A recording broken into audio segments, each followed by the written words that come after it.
Development Community Radio, Joseph Mendel Lamin, and his co-accused persons, Molai Kamara and Omar Timbo, according to Magistrate Mustafa Brahmajar, were committed for trial at the High Court because he was convinced that the prosecution presented sufficient claim for the matter to be tried at the High Court. Though the defense lawyer, Musa Beiti, filed for a no-case submission, stating that the prosecution failed to produce witnesses or forensic evidence to link the accused persons to the murder, Magistrate Mustafa Brahmajar, however, said the matter was just a preliminary investigation and that it was left with the High Court to prove it beyond all reasonable doubts. In another matter, an entertainer, Michael Williams, testified before Magistrate Mustafa Brahmajar on the high-profile assault case involving the Ambassador of Entertainment and Investment, Caldenero, and his associates, accused of attacking Frederick Peters, popularly known as Famous, on the 22nd of February 2025 during a concert staged by Linda Samai, also known as Tazi. Michael Williams, witness for the prosecution, said he accompanied Famous to the event on the said day and said upon entering, they met one of Caldenero's associates who bumped onto Famous but was ignored. Williams said while they were waiting at the poolside, Caldenero and his team aggressively approached them and Cal instructed his men to pepper spray Famous and himself, which led to a loss of his phone and burning of Famous' eyes. He added that Stasi apologized to Famous. Tendering photo evidence before the court, defense counsel Zakaria objected that the photos on the phone were taken on the 6th of June, whereas the incident took place in February 2025. The prosecution replied that the phone with pictures had been submitted by Famous during his testimony. Upon submissions, Magistrate Mustafa Brahmajar ruled that the correct phone with the photos be submitted to the court. He then adjourned the matter to the 21st of July 2025. SLBC News, Sulaiman Babatue reporting.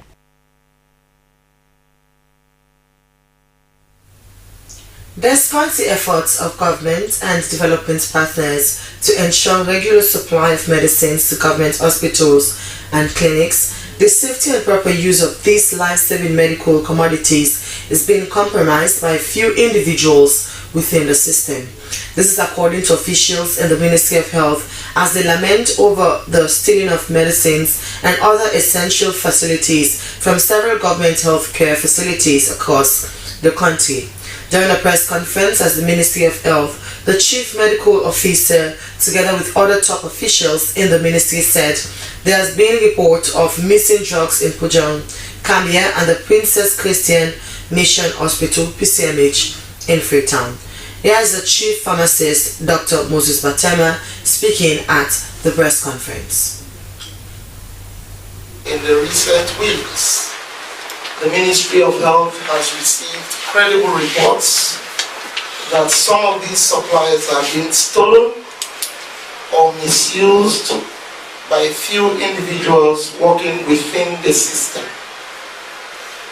Let us be very straight and clear here. This is a very serious violation of public trust and it puts lives at risk.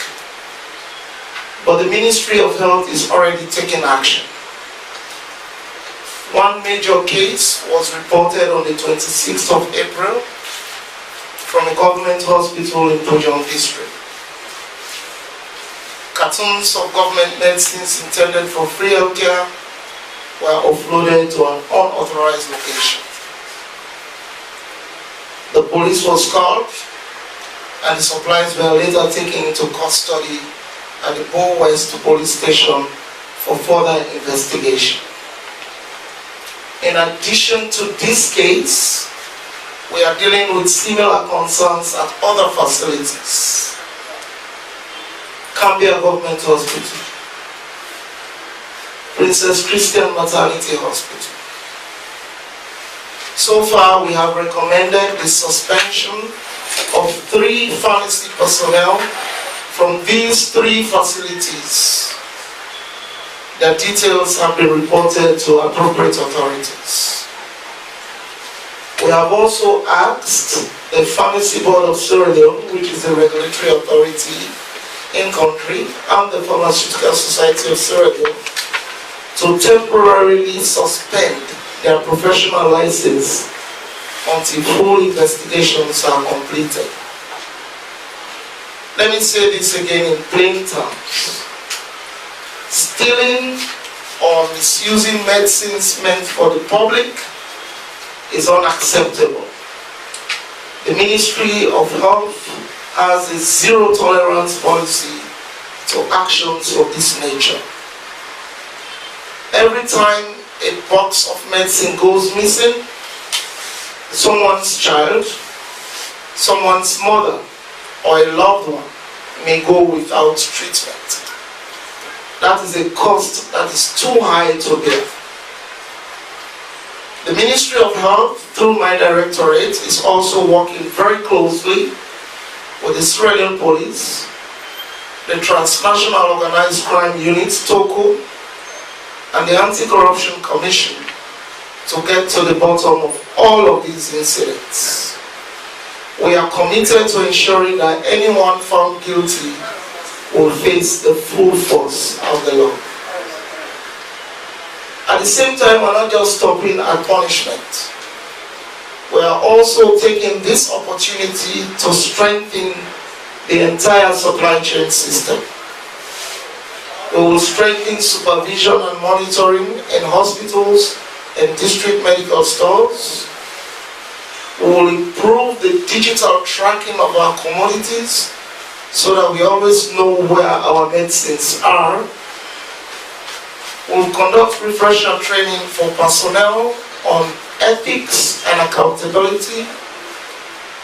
And most importantly, we will send out reminders, official reminders, through the Permanent Secretary's office to all government health facilities on their responsibilities and the consequences of wrongdoing. We know that most of our pharmacy and healthcare workers are honest and dedicated professionals, but we must remain vigilant. We must act quickly where there is wrongdoing, and we should raise the standards for everyone. So through you, the Fourth Estate, to the public, we need their help too. We're saying to the public, if you see something suspicious happening with government medicines, whether they're in a hospital, in a healthcare center, during delivery, or even in private pharmacies, we say, please report this to us. Your information will help us prevent harm and save lives.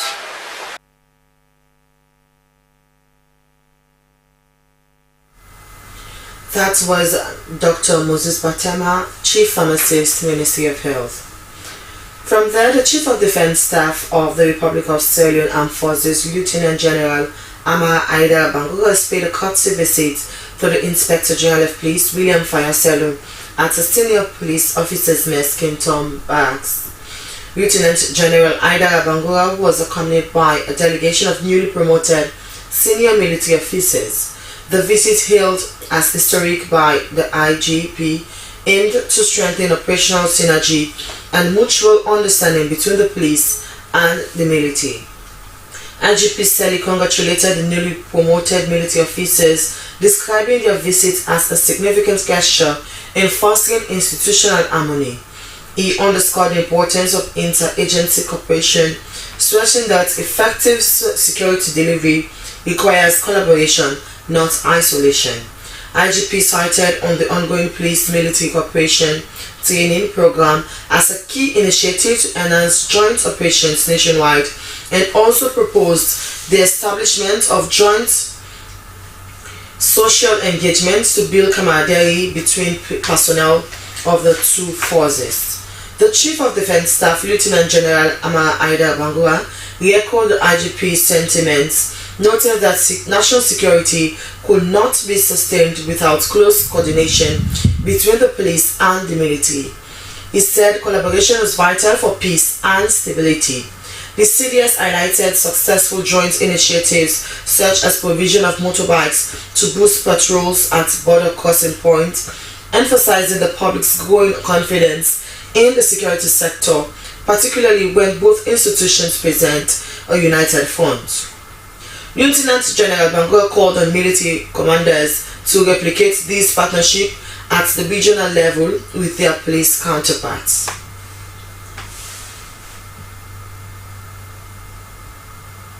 And now still with the Sierra Leone Police, with support from UNICEF, 40 police officers of the Family Support Unit from the Western area have begun a 5-day training exercise at the Police Training Academy in Hastings. The training focuses on enhancing investigative skills in handling sexual and gender-based violence cases.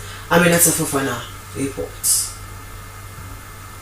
The officers, drawn from various FSUs in the Western area, are being equipped with advanced communication techniques for interviewing both perpetrators and victims of SGBV. The training also provides guidance on proper referral processes for survivors. Assistant Inspector General of Police Andrew Kamara, Director of Training at the Sierra Leone Police, stated that this capacity building initiative aligns with the force's strategic goal of transitioning from a traditional force to a public service-oriented institution. Adding, there was a growing expectation from the public, and people will only report SGBV cases if they have confidence in the police, a reason the training is both timely and essential. Investigation of SGBV matters, child protection.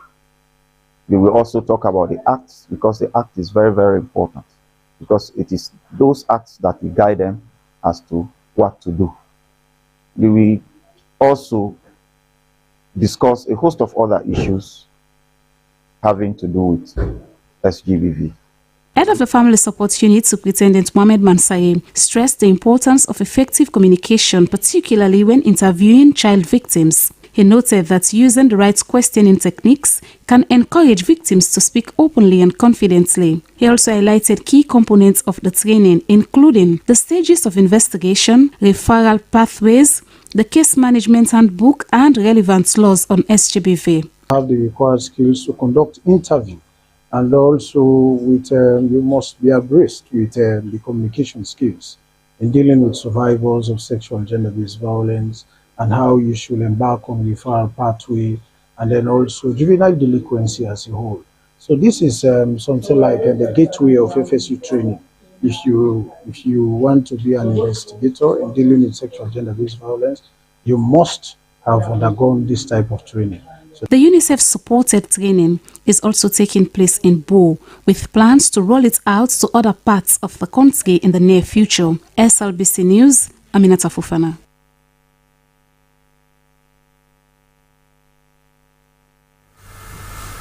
The National Commission for Social Action has commenced the distribution of tricycles across 6 districts in Sierra Leone under the Green Public Works component of the Productive Social Safety Net and Youth Employment Project. The tricycles are expected to support sanitation efforts and improve public health outcomes in these communities. Esther Nene Kamara reports. On behalf of His Excellency, the President, Dr. Julius Maada Bio, we appoint me as Commissioner NACSA, and with the NACSA staff, the board, the chairman and board, we want to hand over these keys. The distribution exercise brought together key stakeholders, including mayors of different beneficiary districts, parliamentarians, government officials, and NACSA staff to distribute tricycles to 6 districts across the country. The initiative was part of the National Commission for Social Action, NACSA, Green Public Works, a subcomponent of the Productive Social Safety Net and Youth Empowerment PSS-NYE project. The first phase of the distribution took place in Port Loko, covering the district of Port Loko, Makeni, and Kono, and similar distribution was held in Bo, with Bond and Kenema districts. Mayors of the beneficiary districts expressed gratitude for the support.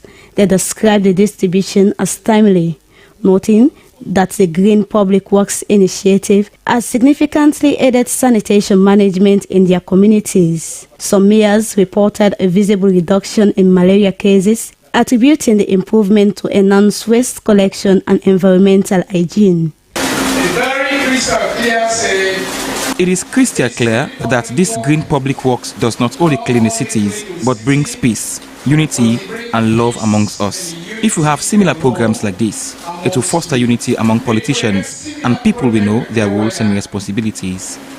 This will bring unity in this country. This will know exactly why the Colonials are waiting for being responsibility. Today, we mayors in this country, we are so proud. All NACSA team present here, we want to appreciate you. You have done very well for cities within the country.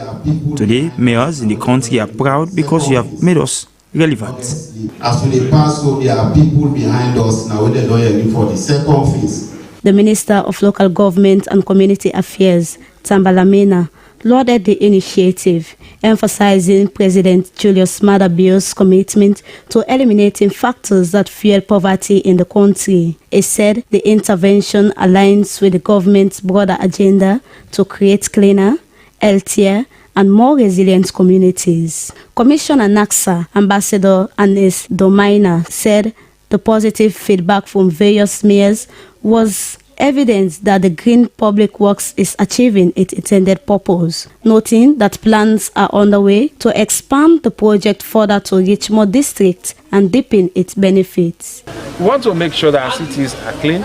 We want to make sure that the climate troubles that we're having all over the world, we want to make sure that we mitigate that in our own cities.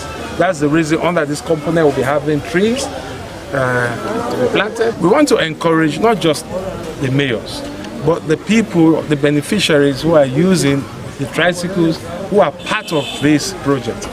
Let's put our hearts together.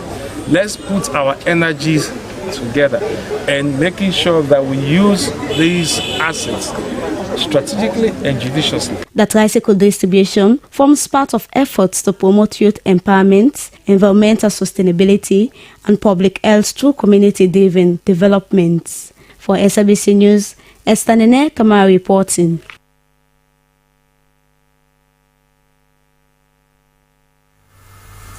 Pike Street, a vital road in Brookfields community, has become increasingly hazardous due to rapid increase of serious potholes.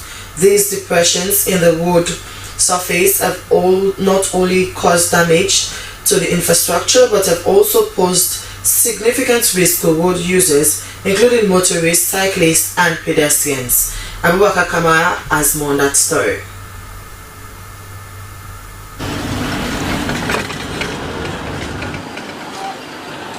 Over the past several months, the condition of Pike Street has deteriorated significantly.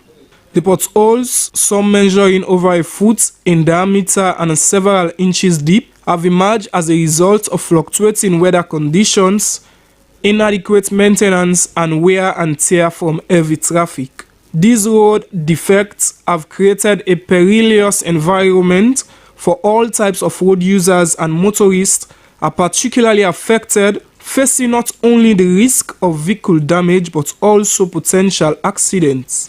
Mahmoud Kamara and Amidu Ansumana are both bike riders, and they reported that due to the serious potholes in the streets, it is difficult for them to have a smooth ride, whether with passengers or when riding alone. Specifically with the stream body road, because the road get gallop. We normally pay to SLRA for them to fix the roads, and because they always fail to fix them, it becomes strenuous for us bike riders. Even some road they use in back bad, we get gallop day. The Pike Street Road is so bad and it has so many potholes and has affected our health. Alaji Sise and Musa Bannister are both keke and bike riders. Also spoke about the damage their machines get when using the Pike Street to and fro with either their bikes and keke, and the presence of potholes has led to increased travel times as they try to avoid them, contributing to congestion and frustrating on what should be a straightforward route. A lot of winner here would use, and it would be really bad. The Pike Street Road is really vital to us. So instead of using other routes, we like using the Pike Street Road, and it is really bad for us. You let the government help we that side for them.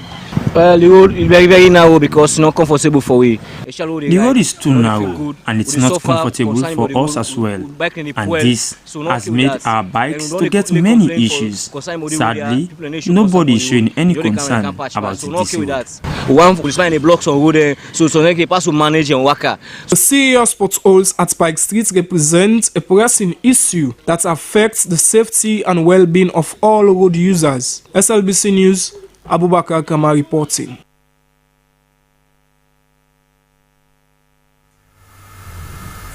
The eastern corridor of Freetown from Old Road Kissi to New Road is bearing with the brunt of a growing environmental crisis. Clogged drainages overflowing with mud and waste, persistent flooding, and pothole-ridden streets have become daily trials for residents. These conditions are not only disrupting transport and trade, but compromising public safety and health. Let's hear more from Mohammed Lamin Toure in this story.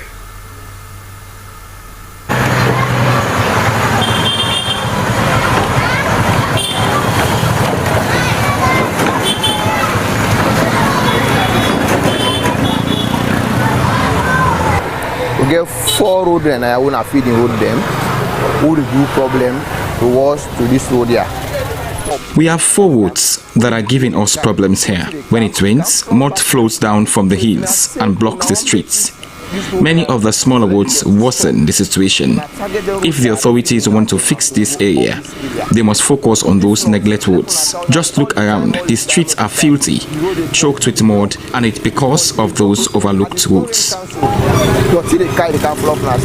If you look at the street, you see the street where you don't dig here, you know the rain so the water the kind of pressure.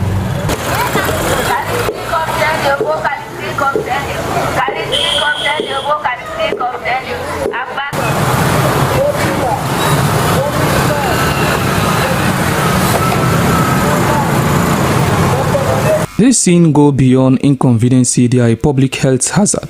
Blocked drainages have triggered a surge in mosquito breeding grounds and waterborne diseases, raising alarms about potential health emergencies. The potholes, some nearly a foot deep, pose constant danger to motorists and pedestrians.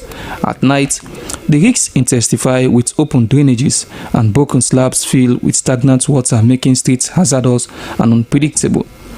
Kissi Old Road has narrowed into a single lane.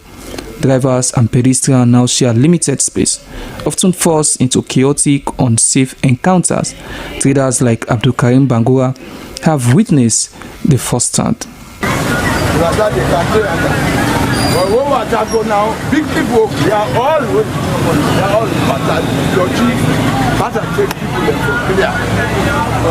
This stretch has been a serious problem for years.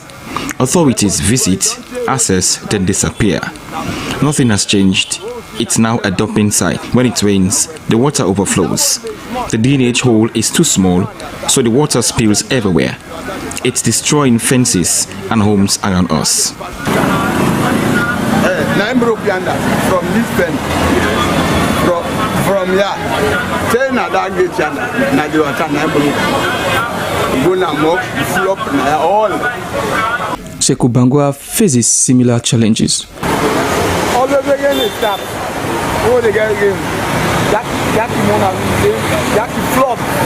Every time it rains, this place floods. The drainage is packed with mud. We need the authorities to pay attention.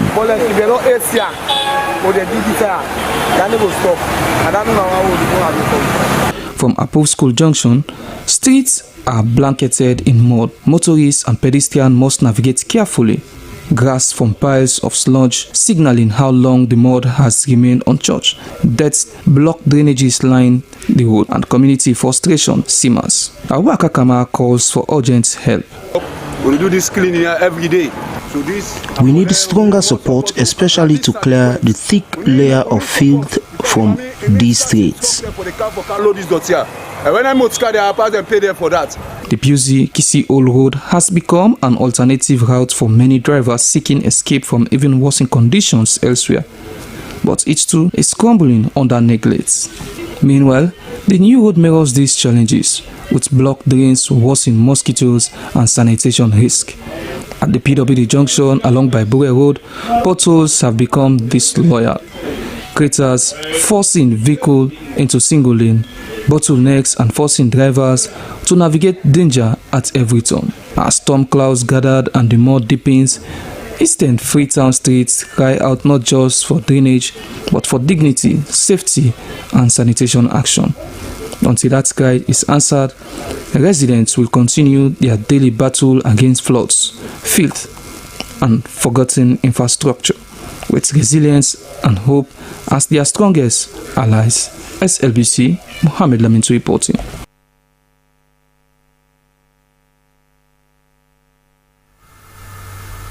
Sierra Leone has been granted access to directly export its fishes and wild aquatic products into the Chinese market. This was brought to the fore during an inauguration for the export of wild aquatic products from Sierra Leone to China at the Bintumani Hotel in Freetown. Emmanuel Samoa reports. In December 2024, China granted zero-tariff export to its market for fishing products for about 34 African nations, of which Sierra Leone was among. Before now, fishing products from Sierra Leone were not directly exported to China, but through intermediaries, thereby undermining profit-making in the sector. The access that has been granted by China was also through Sierra Leone's acquisition of the International Fish Export Certificate from China. The Minister of Fisheries and Marine Resources, Princess Dugba, said the access that has been given to Sierra Leone means that there will be direct export of fish and fishing products from Sierra Leone to China, creating direct contact for fish business operators in the country and the vast Chinese business market bypassing intermediaries. Our fishing companies and businesses in the fishing industries in Sierra Leone therefore have many opportunities, including a zero-tariff advantage to export of seafood to China. This will increase the profitability of your companies and increase export revenues for Sierra Leone. Sierra Leone will benefit from the expatriation of 30% of the proceeds from every export of fish and fishery products to China by fishing companies. For the president of the Sierra Leone Industrial Fishing Association, Basim Mohamed, the access that has been granted by China for direct export of fisheries products from Sierra Leone into the Chinese market, it's something that they have been yearning for over 2 decades. Basim Mohamed said this move has now empowered them to have control over their prices and get better prices for their products. For the first time in the history of this country to be allowed to export directly from Sierra Leone to China.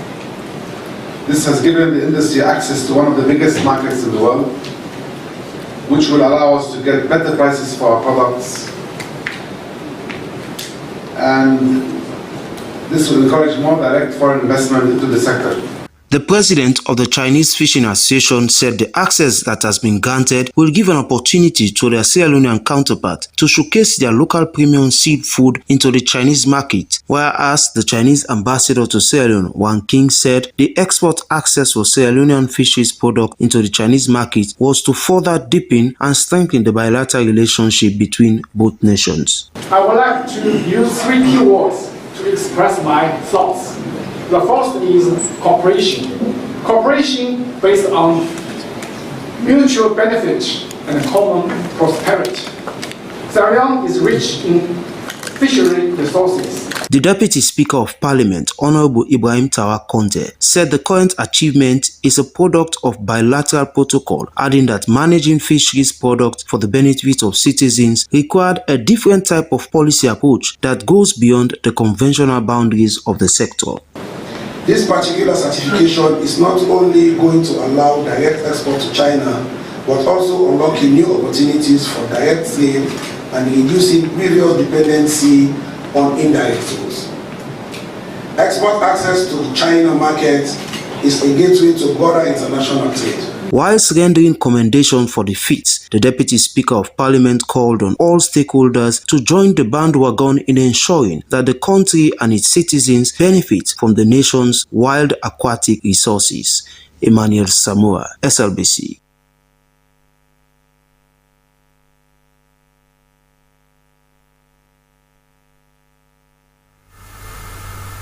If you're just joining in, this is news coming to you live from the Syrian Broadcasting Corporation from Freetown. We continue with more stories.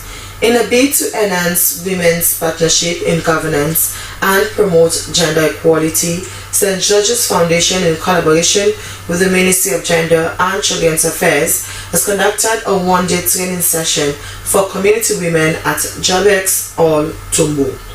The training focused on the 3 Gender Acts and the 30% quota outlined in the Gender Equality and Women's Empowerment Act of 2022.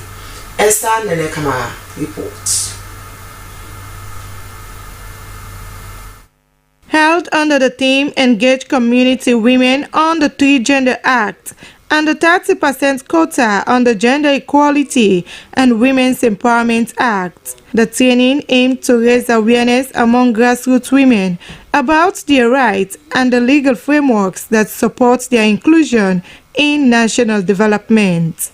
Participants were taken through the core provisions of the GEWI Act of 2022, with a particular emphasis on the 30% minimum quota for women's representation in public life, including leadership roles in politics, governance, and the workforce. Assistant Director in the Ministry of Gender and Children's Affairs, Fode Mohamed Sisse, said the training was part of the government's ongoing efforts to empower women at community level to understand and claim their rights under the law.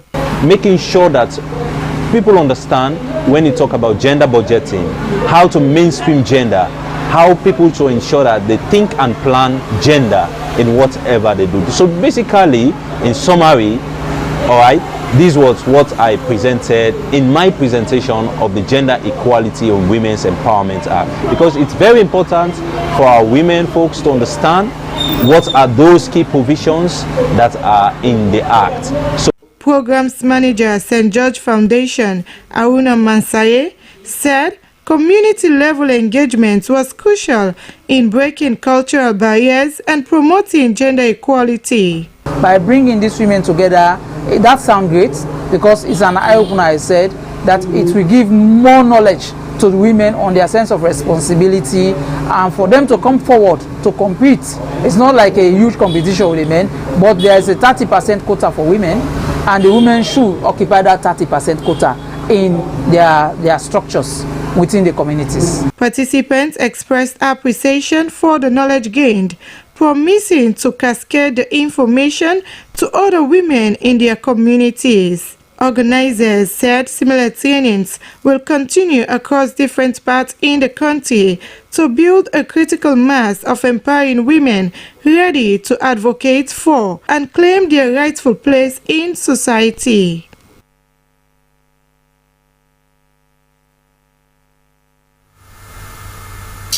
The rich cultural heritage of the Timni people was in huge display in London over the weekend as the Tarakum Descendants Association International, based in the United States, joined the Tamni in Europe at a fundraising ceremony. The event also attracted hundreds of Sierra Leoneans from other ethnic groups. Let us join Sohi Kamara for more on that story.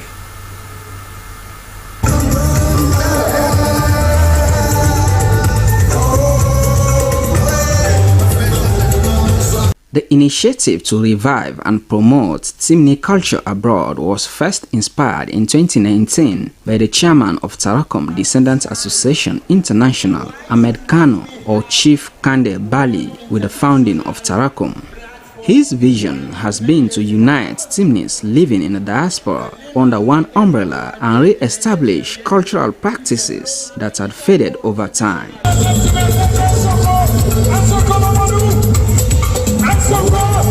In his keynote, Chief Kande Bali emphasized the urgency of unification under a single name and vision. He cited successful models like Tegloma for the Mende and Mobohandi for the Limba organizations, which have established strong global networks representing their respective ethnic groups. A symbolic display of brooms representing unity was a recurrent theme in Chief Kande Bali's message. A single broomstick, he said, cannot sweep well, but together in a bundle, they are powerful. It is the time for us to unite and have one platform. When we get one platform, there will be no infiltration, there will be no bullies. A 5-member delegation from Tarakum International flew in from various U.S. cities to show support for the Tadatemne. Given the shared ethnic and cultural roots, leaders of both Tadatemne and Tarakum are now considering an official merger under the proposed name Tarakum Tantemne Descendants Association International. During a cash donation, the chairman of Tarakum commended Chief Abubakar Lubu Black Angbala for his leadership in mobilizing Timnis across Europe. He is recognized as the first paramount chief of Tadatemne since its inception. The Tarakum leader himself was crowned the first paramount chief in Columbus, Ohio in August 2020. Under his leadership, the organization has rapidly expanded across Sierra Leone and now maintains 8 active chapters in the United States. This London gathering marks a historic step toward global unity among the Timni people and signals a renewed commitment to preserving their culture, values, and shared identity in the diaspora. Sori Kamara, SLBC News, Freetown.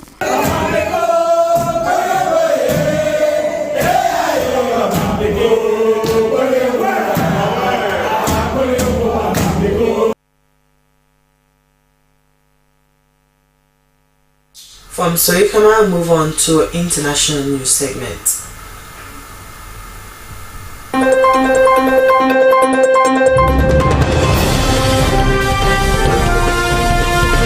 This is the international news with me, Esther Suzanet Bassi.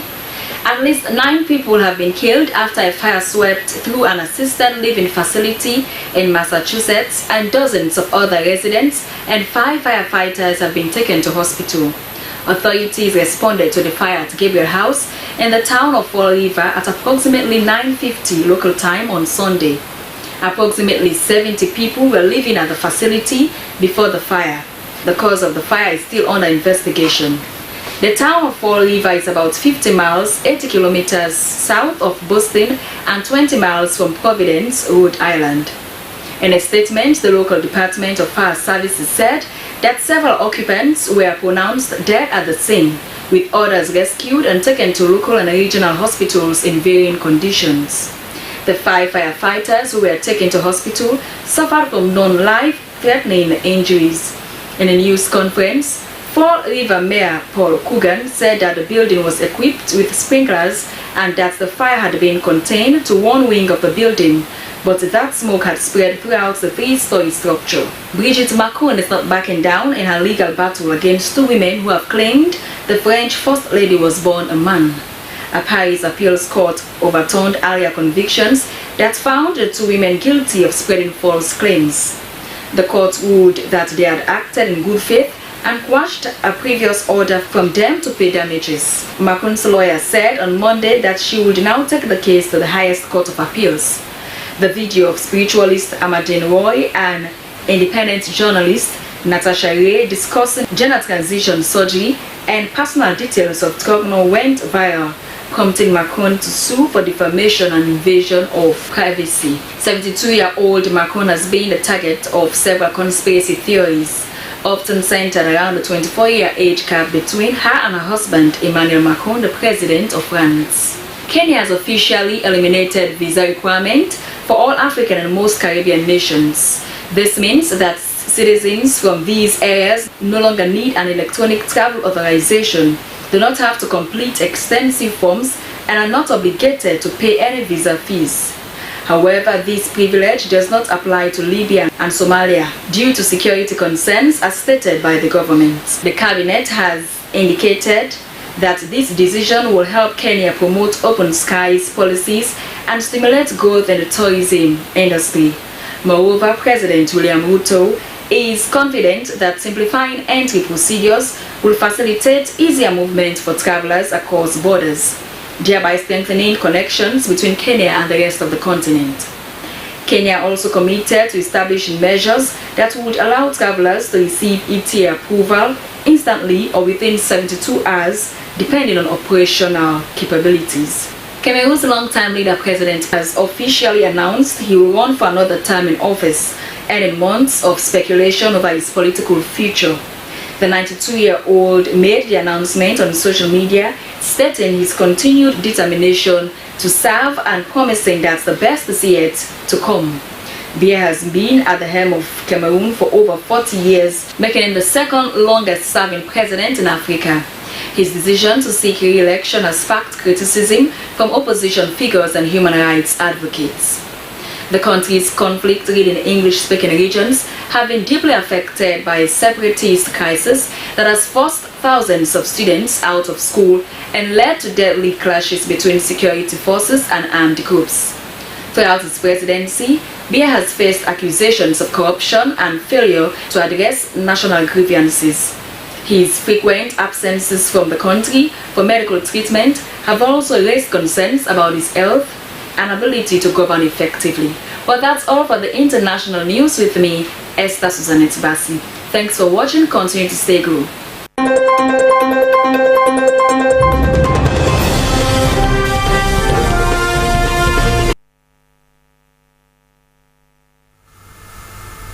Many thanks there to Esther Susanette Bassi for the latest international news. We now move on to our entertainment news segment.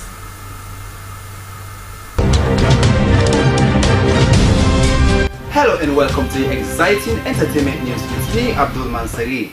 In this edition of entertainment news, Donovan Mitchell and Coco Jones announces engagements, and Pop wins Nigerian Idol Season 10. And now, Courtney Michelle Ann, popularly known as Coco Jones, that had a breakthrough role as Roxy in the 2012 musical television film Let It Shine.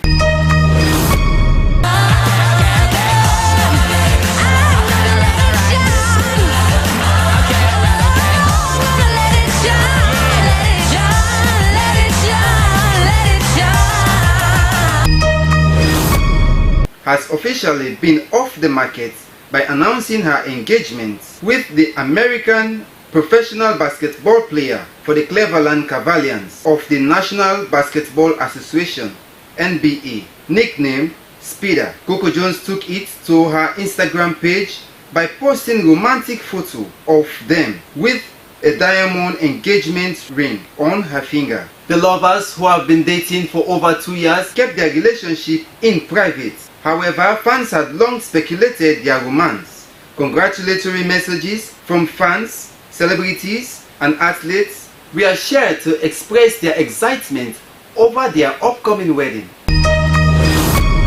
Wow! Amazing! Congratulations to you, Coco Jones, and we can't wait for the wedding. And finally, the Nigerian singer, actress, and performer Anu Angosa Fadoju, known as Pop, has emerged as the winner of the Nigerian Idol Season 10. Pop emerged victorious in the highly anticipated grand final, beating Remu in a nail-beating musical showdown. Pop took home 30 million naira, a brand new SUV, a recording contract, and more. She expressed her gratitude and promised fans more great music ahead. Thank you guys so much. Thank you so much for everything. Thank you for the support. Thank you for the votes. Thank you for staying up late at night. Wow! Congratulations to you, Pop. We wish you many more success. Well, that's all we have in this edition of Entertainment News, and I've been your presenter, Abdul Mansari. Bye bye.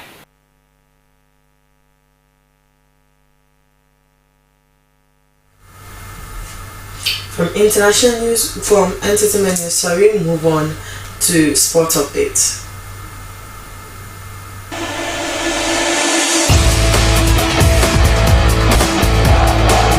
Hello Hello, my name is Frances Bernard with Sport Update on the news.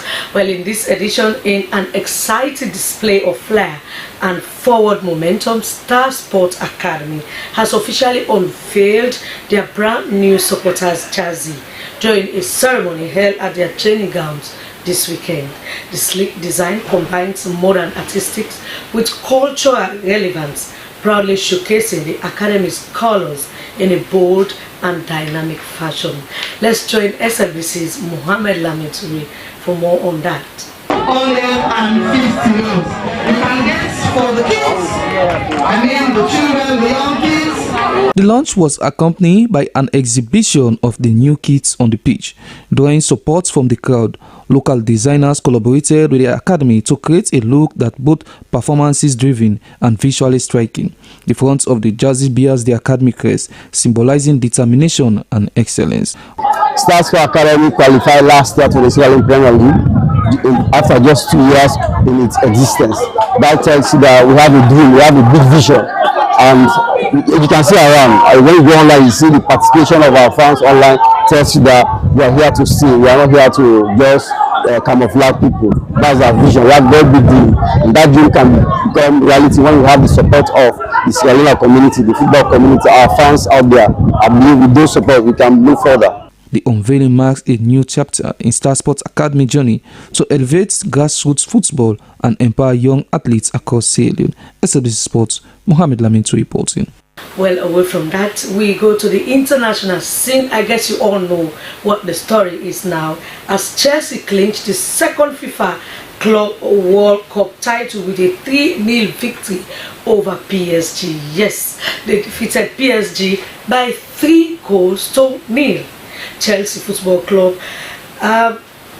clinched the cup title after a commanding 3-0 win against Paris Saint-Germain in a thrilling final. 2 goals from Cole Palmer and 1 from João Pedro sealed the victory, marking a historic moment for the London club on world stage. And that's all we have time for in this edition of Sport Update on the news. My name is Frances Bernard. Keep watching the SLBC.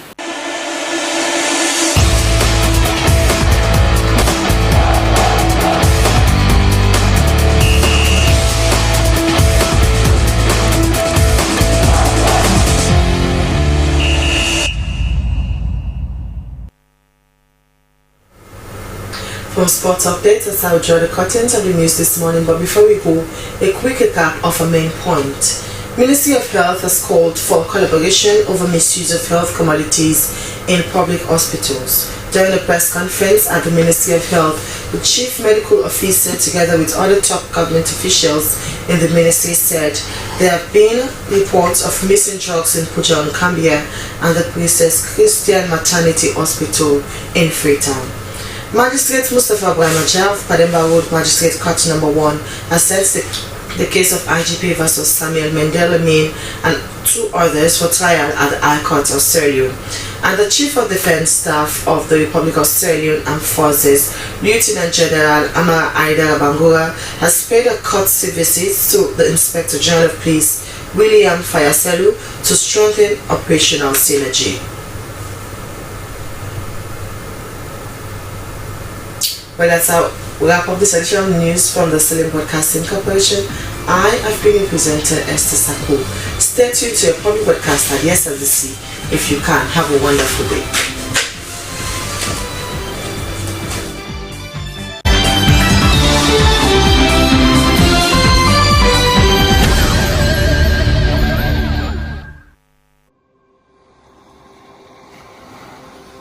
Discover Sierra Leone, a hidden gem of West Africa, where the rhythms of life dance in harmony with the beauty of